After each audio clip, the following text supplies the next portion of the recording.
Apollo 11 was a huge media event, broadcast live around the world and watched by nearly 600 million people. The Apollo 12 mission was followed by comparatively few people. There was no live transmission, so the public had to rely on official photographs taken by astronauts Charles Conrad Jr. and Alan Bean. Among the many photos of Bean and Conrad on the moon, observers noticed something odd about this particular picture. Reflected in the visor is a mysterious object, apparently floating in the air. To this day, no one has been able to explain what it is. At first, it was thought the object reflected in the visor was just one part of the large equipment the astronauts brought with them to the moon. Given it was so high in the air, it makes sense for it to be part of the lunar module, which was the only man-made thing tall enough on the moon. But when we look at pictures of the lunar module, there is no sign of an armature or antenna reaching out that high. Furthermore, the module can be seen in the background of the photo. So what is the reflected object? Could it be a UFO?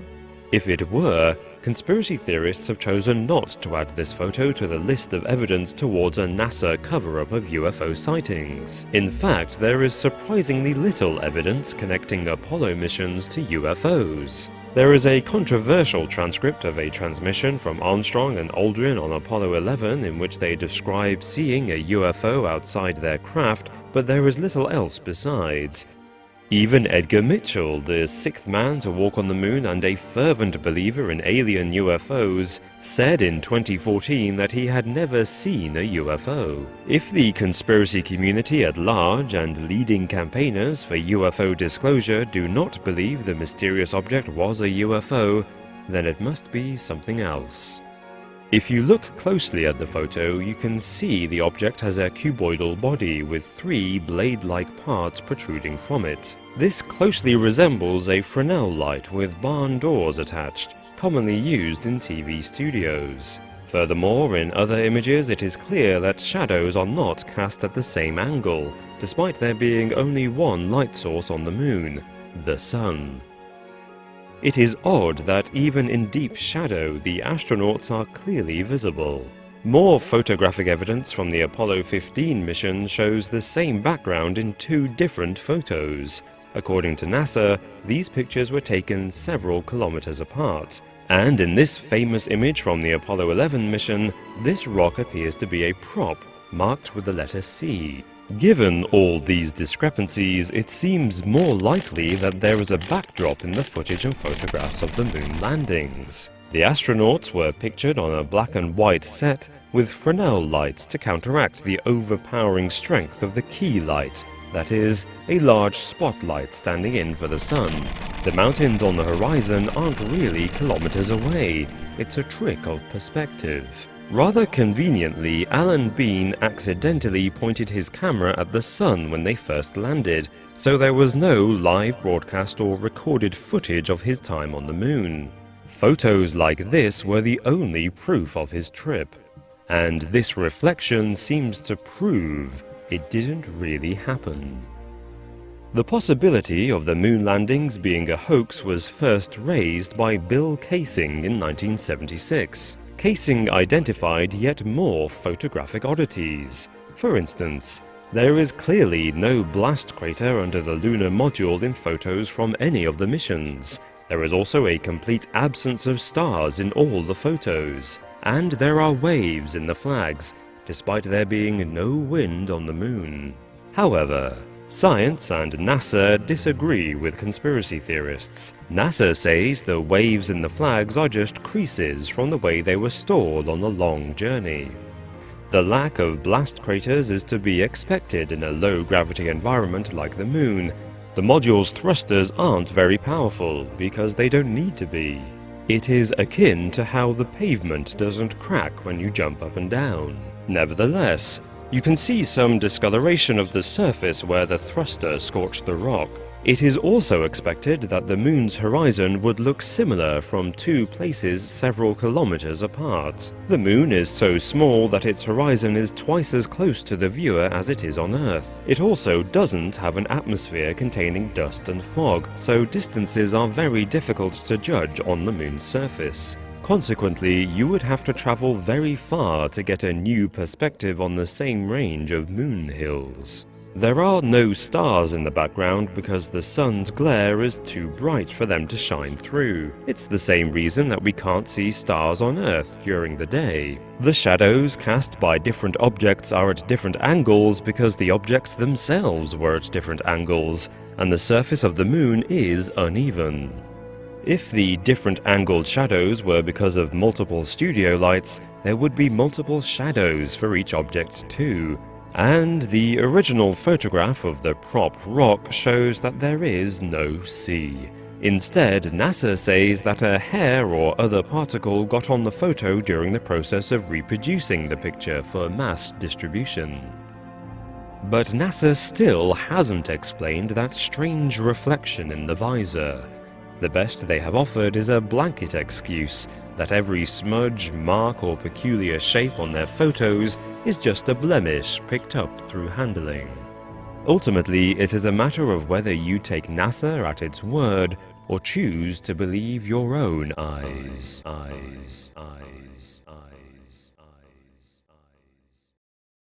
In November 2016, UFO expert Scott Waring warned readers of his blog that the Mars Rover 1 mission was being faked. Waring said footage supposedly caught by the probes was actually taken at Devon Island in Canada, the world's largest uninhabited island. With a startling body of evidence to support his claim, might Waring have discovered the truth about NASA's groundbreaking Mars mission? Rover 1 is NASA's ongoing robotic mission on Mars. It launched in 2003 with the probes Spirit and Opportunity. Currently, the mission has just one active rover, known as Curiosity. The mission's purpose is to collect enough information about the geology and surface of Mars to establish a human colony in the 2030s. Scott Waring's theories emerged after readers of his blog wrote in, claiming to have noticed many suspicious inconsistencies with footage supposedly collected by the rovers. They alleged earthly creatures, including bison, monkeys, and bears, were clearly visible in the images. These animals are all native to Devon Island. Waring believes NASA uses a red filter on images purportedly sent from Mars to trick people into thinking they were authentic. Finally, Waring points out how unlikely it is that NASA has successfully landed 3 rovers on Mars when no other country has yet managed to reach the red planet. Devon Island is the obvious location for faking the mission because it has a number of unusual Mars-like properties. Since 1997, it has been home to the Horton Mars project. NASA officially states that this international interdisciplinary research hub uses the polar desert setting and harsh climate of the Canadian high Arctic to mimic the environmental conditions that crew members are likely to encounter on Mars and other planets. NASA's exploration program is also based on Devon Island. This program is dedicated to developing new technologies, strategies, and protocols around Mars exploration and research. They even test their space rovers on the island, due to the geographical similarities its red rocks and barren terrain have with Mars. Okay, Neil, we can see you coming down the ladder now. Importantly, these claims are not without precedent. For decades, author Bill Kaysing has argued that NASA faked its moon landings as part of America's thirst for world domination. In 1976, Kaysing identified a number of issues with the photographs from the Apollo 12 mission, which suggested they had been faked. This included the absence of stars from any photos, as well as ripples in the flag, even though there is no wind on the moon. Amazingly, there appears to be no blast crater beneath the lunar module in any of the images either. It is therefore not a huge leap of faith to think NASA might fake its Mars missions too. Yet, Despite being one of the most vocal proponents of the Mars Rover 1 theory, even Scott Waring himself has doubts. He notes that there are parts of the footage that cannot possibly have been faked. He says, "There is much in those photos that couldn't possibly be a place on Earth. How could such unusual artifacts exist on Earth and were never discovered by anyone?" Indeed, the allegations were first made by unidentified followers of Waring's blog, who are not experts in the field. Waring's own track record of uncovering shocking revelations about the Red Planet is also questionable. The same month Waring suggested the rover photographs had been faked, he claimed to have made the find of the century in images taken by the Curiosity rover. This appears simply to be a picture of a rock. But Waring says he identified an astonishing otherworldly etching on its surface. The alleged drawing was unique because of many things, like it being a figure, a woman in a dress, 2 arms and 2 legs, 1 head. This is one of the few carvings I have found on Mars that depict a human-like species. Likening it to cave paintings on Earth, Waring says it is proof that an intelligent alien species existed on Mars. But importantly, in order for this claim to be true, it has to completely contradict his other claim that the rover photographs were taken on Devon Island. Waring has not addressed this inconsistency. The rover mission is the most valuable study yet into conditions on Mars and its atmosphere. Given the extent to which data collected on the mission is used in modern science, faking it would be disastrous for scientific advancements. According to the University of Westminster astrobiology professor Lewis Dartnell, who designed parts of the European Space Agency's space rover, a hoax of this scale might even be impossible to pull off. Dartnell says, "The radio signals beamed back to Earth from Opportunity and Curiosity are picked up by an international system of radio dishes called the Deep Space Network. So if this was a conspiracy, then many different nations would need to be involved, and not just the USA. This is not the only issue with Waring's claim. Dartnell also points out that satellites like the Mars Reconnaissance Orbiter can clearly see the rovers on the surface of Mars, and the tracks left by their wheels tracing out across the Martian landscape. Any planetary scientist around the world can request images of particular regions on Mars from these orbital probes.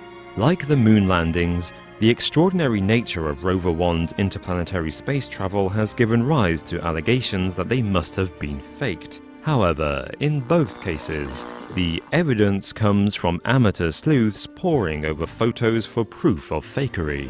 There is no guarantee that anything they report is reliable.